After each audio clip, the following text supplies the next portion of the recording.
اسلام آباد میں نون لیگ کے رہنما پریس کانفرنس کر رہے ہیں. آپ کو براہ راست سے لیے چلتے ہیں. اس وقت آپ کو یہ مناظر براہ راست دکھا رہے ہیں جہاں پر نون لیگ کے رہنماؤں کی جانب سے پریس کانفرنس شروع ہونے والی ہے اور مسلم لیگ نون کے رہنما پریس کانفرنس کر رہے ہیں. آج صبح دوبارہ سے جب میں باہر نکلا عدالت سے تو میں نے دیکھا کہ آپ نے دوبارہ خبر چلائی ہوئی ہے کہ پرائم منسٹر نے آرٹیکل 248 کے تحت استثناء مانگ لیا ہے. تو میں دوبارہ آپ کے پاس حاضر ہو گیا ہوں. تو میں نے سوچا یہ شاید آپ کی چاہت ہے, آپ جان کے یہ خبر لگاتے ہیں تاکہ میں بار بار آپ کے سامنے حاضر ہوتا رہوں. تو آپ کی چاہت کے اندر میں دوبارہ حاضر ہو گیا ہوں اور دوبارہ آپ سے یہ کہہ رہا ہوں, عرض کر رہا ہوں کہ پرائم منسٹر نے کسی قسم کا استثناء عدالت کے اندر نہیں مانگا. اور جب آپ کی وہ خبر آئی تو اس کے بعد پرائم منسٹر کے جو وکیل ہیں مخدوم علی خان صاحب, انہوں نے عدالت کے سامنے کھڑے ہو کے کہا کہ آرٹیکل 248 کے تحت پرائم منسٹر صاحب استثناء نہیں مانگ رہے ہیں, نہ انہوں نے مانگا ہے, نہ اس قسم کی کوئی پٹیشن کی ہے.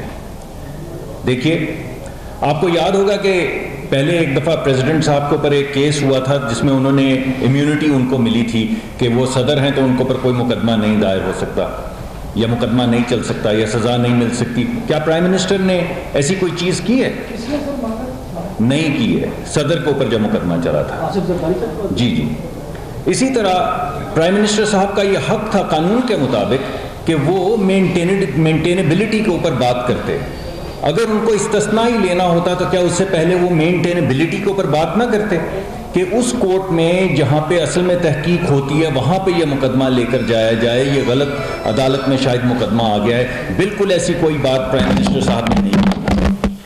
تیسری بات, پوری دنیا کے قوانین کے مطابق جو الزام لگاتا ہے وہی ثبوت لاتا ہے. یہ قانون ہے.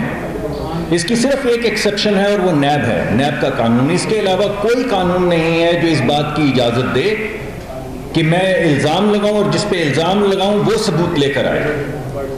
لیکن اس کے باوجود پرائم منسٹر صاحب نے اپنا سر خم کیا عدالت کے سامنے اور عوام کے سامنے اور کہا کہ میں بے گناہ ہوں, میں ثبوت آپ کو لا کے فراہم کروں گا. کل میں نے آپ کو کہا کہ نہ صرف استثناء نہیں مانگا مگر جن چیزوں کی آپ بات کر رہے ہیں کہ کانٹراڈکشن ہے ان کی مختلف باتوں کے اندر, اس کے اوپر آج ڈسکشن ہوگی عدالت کے اندر. تو ہوئی عدالت کے اندر وہ بات, اور انہوں نے یہ ثابت کرنا شروع کر دیا ان کے وکلا نے کہ جو بات انہوں نے کی اس میں کوئی غلط بیانی نہیں تھی اور کوئی کانٹراڈکشن نہیں تھی. اور یہ بات اگلے 1-2 دن میں بڑی وضاحت کے ساتھ آپ کے سامنے آ جائے گی. آرٹیکل 66 جس کا بار بار ذکر ہو رہا ہے یہ پارلیمان کا استحقاق ہے. یہ میں نے آپ کو کل بھی بتایا تھا کہ بادشاہت کے خلاف ایک بڑی لمبی جمہوریت کی جنگ ہے اور اس جمہوریت کی جنگ میں پارلیمانی لیڈروں کو بادشاہت سے بچانے کے لیے, بادشاہت کی عزت سے بچانے کے لیے یہ قانون نافذ کیا گیا تھا کہ کوئی بھی بادشاہ کسی بھی عدالت میں پارلیمان کے جو لوگ ہیں جو عدالت کے اندر بات ہوتی ہے ان کو ڈریگ نہیں کر سکتے. یہ استحقاق پرائم منسٹر کا نہیں ہے, یہ استحقاق ہے پارلیمان کا. پرائم منسٹر صاحب کے پاس آپ مجھے بتائیے کہ کیا یہ حق ہے کہ وہ سراج الحق صاحب کا اور عمران خان صاحب کا اور ترین صاحب کا یہ استحقاق ختم کر دیں یا خورشید شاہ صاحب کا یہ استحقاق ختم کر دیں؟ تو جو ان کے وکیل بار بار عدالت میں جا کے وہ کہہ رہے ہیں وہ یہی کہہ رہے ہیں کہ پارلیمان کو کہیے جو بھی کہنا ہے. پرائم منسٹر کے پاس یہ حق نہیں کہ خورشید شاہ یا کسی بھی لیڈر, حزب اختلاف کے لیڈر یا عمران خان صاحب کا یہ استحقاق ختم کریں. یہ بات ہو رہی ہے. تو عدالت جو ہوتی ہے, جو ہمارے ملک کی سب سے بڑی عدالت ہے سپریم کورٹ, کل بھی میں نے اس کا ذکر کیا, اس کے بعد آپ صرف اللہ کے پاس اپیل کر سکتے ہیں. اس نے دونوں چیزیں کرنی ہوتی ہیں, فیکٹس پہ بھی بات کرنی ہوتی ہے اور قانون اور آئین پہ بھی بات کرنی ہوتی ہے. قانون اور آئین پہ بھی عدالت میں بات ہو رہی ہے اور فیکٹس کے اوپر بھی آج آپ نے دیکھ لیا کہ کھل کے بات ہوئی. ٹیکسیشن کے, ان کے ویلتھ ٹیکس پہ بات ہوئی جس پہ دانیال صاحب بھی گفتگو فرمائیں گے, اور یہ استحقاق کے بعد ان کی تقریر کے اوپر بھی بات ہوئی جس کا میں آپ سے کل وعدہ کر کے گیا تھا کہ یہ بات ضرور ہوگی. تو میں دوبارہ آپ کے پاس حاضر ہوا ہوں اور یہی کہوں گا آپ کو کہ عمران خان صاحب انتقام کی آگ میں بادشاہت کے خلاف بننے والے قانون جو ہے اس پہ حملہ کر رہے ہیں. ایسا مت کریں کیونکہ عدالت جو ہے مورخ ہے ہمارے مستقبل کی تاریخ جو ہے وہ سپریم کورٹ لکھتی ہے. جو بات آج ہم کریں گے وہ ہمیشہ ہمارے ساتھ رہے گی, سال ہر سال ہمارے ساتھ رہے گی. تو اپنے ذاتی انتقام کے اندر یا اقتدار کی ہوس کے اندر کوئی ایسی چیز نہ کریں جس سے پارلیمانی جو نظام ہے وہ متاثر ہو. بار بار ہمیں کہہ رہے ہیں, اور کل پروگرام میں مجھے 2-3 لوگوں نے کہا کہ آپ قانون کے پیچھے چھپ رہے ہیں. تو کس کے پیچھے چھپیں؟ یعنی قانون بھی کیا بری چیز ہے؟ ایک ملک کے اندر آئین اور قانون کے علاوہ چیز کیا ہے؟ یہ آپ کے اور میرے بچوں کو جو سڑک کے اوپر آ کے کوئی لنچ نہیں کرتا, میرے بیٹے کو یا میری بیٹی کو سڑک پہ آ کے اس وجہ سے لنچ نہیں کرتا کہ قانون اس کو اجازت نہیں دیتا, اور قانون کہتا ہے کہ آپ یہ نہیں کر سکتے کہ کہیں کہ میں سمجھتا ہوں کہ تم مجرم ہو, میں تمہیں یہیں مار کے جاؤں گا. ایسا نہیں ہو سکتا. پاکستان بنانا ریپبلک نہیں ہے, پاکستان میں ایسا نہیں ہوگا. اگر آپ کسی کو مجرم ثابت کرنا چاہتے ہیں تو آپ کو پھر قانون کے مطابق, آئین کے مطابق ثبوت دینے ہی ہوں گے. اور یہ جو نئی گفتگو شروع ہوئی ہے جس میں قانون کو ملائن کیا جا رہا ہے کہ قانون کا سہارا لیتے ہیں, تعجب ہے.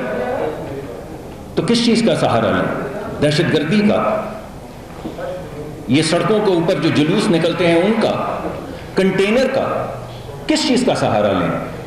تو ہر معزز اور کلچرڈ قوم کی طرح ہم بھی آئین اور قانون کی پاسداری کریں گے اور اسی کا سہارا لیں گے. خدارا آپ نے انسٹیٹیوشنز کو بہت ملائن کیا ہے, آپ قانون کو مت کریں, کیونکہ اگر قانون سے بھی لوگوں کا اعتماد اٹھ گیا تو پھر لوگ کس پہ اعتماد کریں گے؟ میں یہاں رکتا ہوں اور میں دعوت دوں گا چودھری صاحب کو کہ وہ ذرا وضاحت کے ساتھ آپ کو ویلتھ ٹیکس والی داستان سنائیں, پھر آپ کے سوالات کا جواب دیں گے. بسم اللہ الرحمن الرحیم. میں بہت ہی جلد کچھ نکات آپ کے سامنے رکھنا چاہتا ہوں آج کی کارروائی کے حوالے سے جو کہ سیکنڈ ہاف میں ہوئے, اور اس میں واضح طور پر جو ٹیکسیشن کے میٹرز ہیں ان کے اوپر میں تھوڑی سی روشنی ڈالنا چاہتا ہوں. نعیم بخاری صاحب نے یہ آرگیومنٹ دیا کہ جو کلیم کیا جا رہا ہے کہ 12 ملین درہم الاہلی گلف سٹیل کی سیل سے حاصل ہوئے اور ان کو پھر انویسٹ کیا گیا, ان کا یہ آرگیومنٹ تھا کہ چونکہ لائبلٹیز 12 ملین درہم سے زیادہ تھیں لہٰذا پیسے تھے ہی نہیں, لہٰذا قطری خط جو ہے یہ درست ہو ہی نہیں سکتا. جب ماضی کا بینچ ٹوٹا جمالی صاحب والا اور نیا بینچ قائم ہوا, اس میں پروڈیوس کیا گیا یونین بینک آف سوئٹزرلینڈ کا ایک بینک گارنٹی.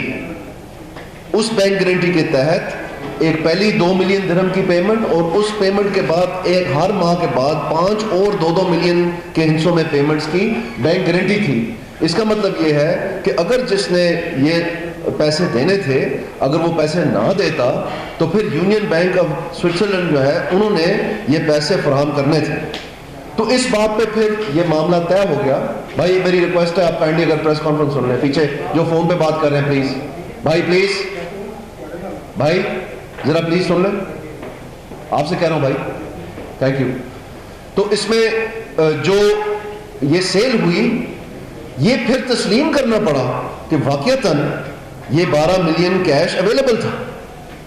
جب یہ اویلیبل ہو گیا تو پہلی والی آرگیومنٹ جو تھی نعیم بخاری صاحب کی وہ بست ہو گئی, اور پھر اس کے طرف آگے کہ جناب اس کا جو ٹیکس ہے وہ اس وقت کب 1980 میں اس کا ٹیکس جو ہے وہ فراہم کیا جانا چاہیے تھا میاں محمد شریف کی طرف سے, نہ پی ایم نواز شریف کی صاحب کی طرف سے, نہ مریم نواز کی طرف سے, نہ حسین نہ حسن کی طرف سے, میاں محمد شریف کی طرف سے 1980 میں.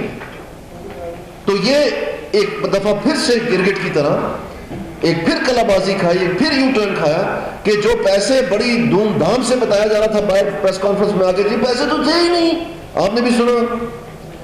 اور جب یہ تسلیم ہو گیا بینک گارنٹی کے ذریعے, جو کہتے تھے کہ بینک کے تو ڈاکیومنٹ ہی کوئی نہیں ہے, منی ٹریل ہی کوئی نہیں ہے, اور اگر یونین بینک کی گارنٹی ہے تو کیا یہ منی ٹریل نہیں ہے؟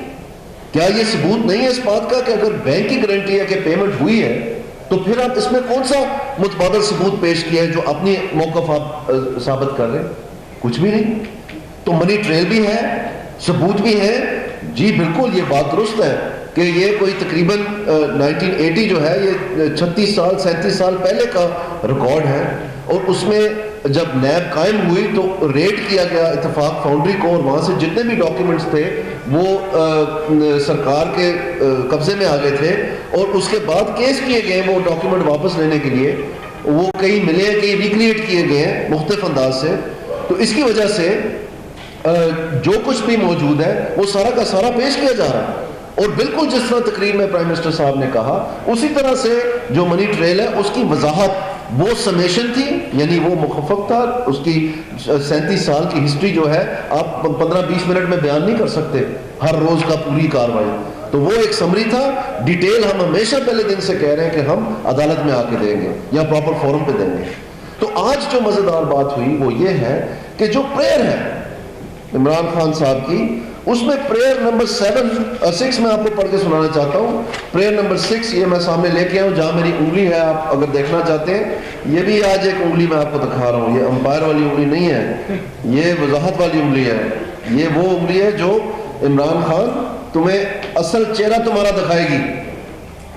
یہ 6 ہے، میں پڑھ کے سنانا چاہتا ہوں. Respondent number 5 FBR Federal Bureau of Revenue be directed to probe and minutely scrutinize the tax returns and assets declarations of the respondent and the entire Sharif family.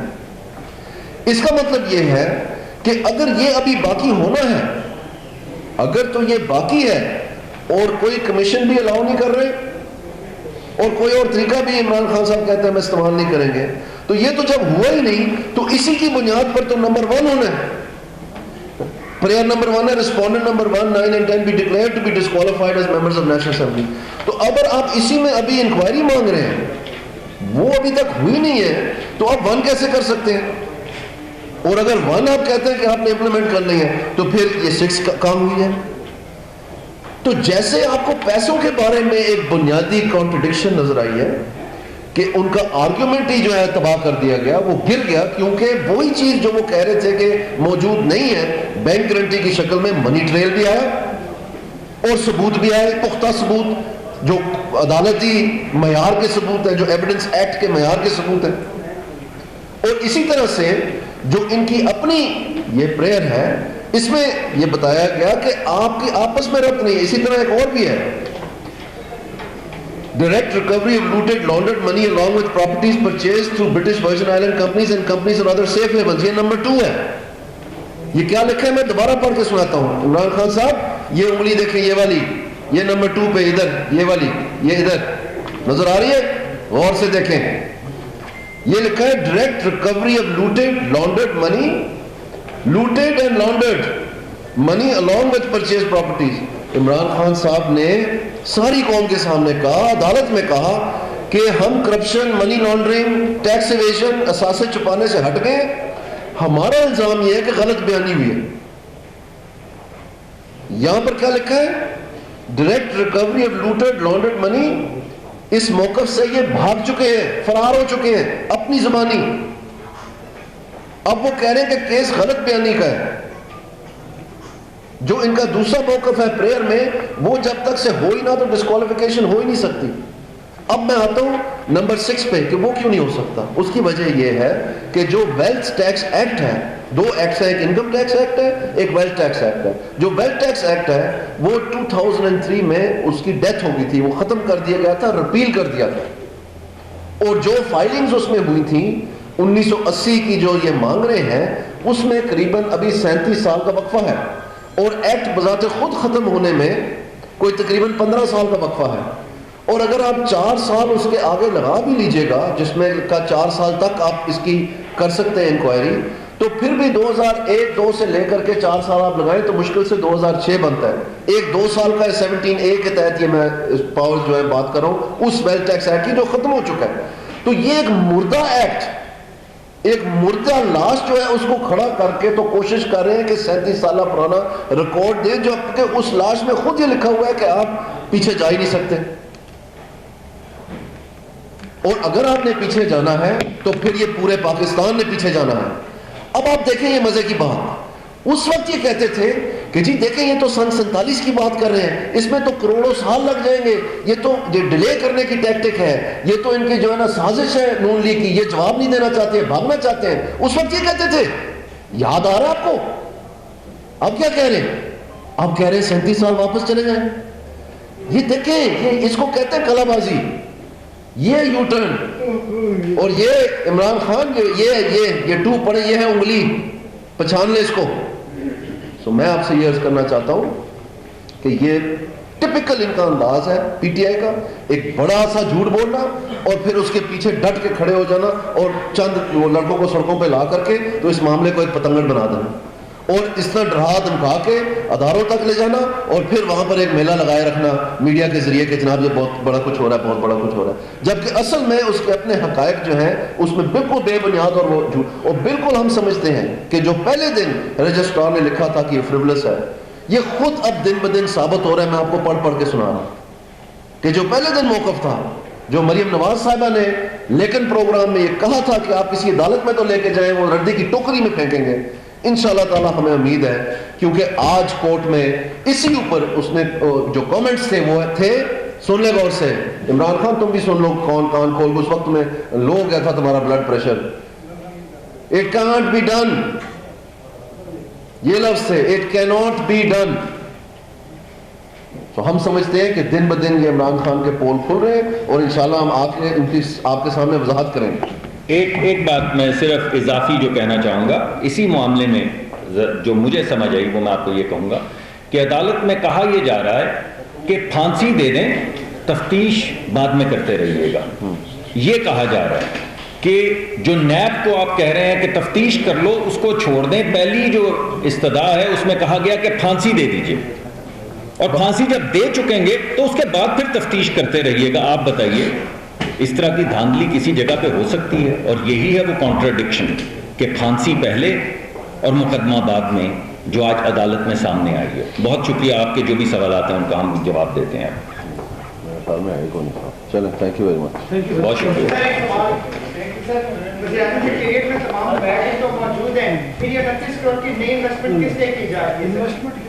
یہ تو مجھے نہیں معلوم, لیکن دیکھیے آپ اب کوشش کیجئے, میں آپ کو پتہ کر کے بتا دوں گا, لیکن کوشش کیجئے کہ جو بات ہم کر رہے ہیں اس سے ریلیٹڈ کوئی سوال ہے تو ہم اس کا جواب دیں. بہت شکریہ. مصدق ملک دانیال عزیز پریس کانفرنس کر رہے تھے. انہوں نے کہا کہ آج آنے کا مقصد یہ ہے کہ آج ہم نے دیکھا کہ ایک مرتبہ پھر چینلز پہ یہی خبر چل رہی تھی کہ وزیر اعظم نے استثناء مانگا ہے. انہوں نے کہا کہ وزیر اعظم نے کوئی استثناء نہیں مانگا اور نہ ہی ایسا کیا جا رہا ہے. ہم قانون کے پیچھے چھپ رہے ہیں. کیا قانون کے پیچھے چھپنا بری بات ہے؟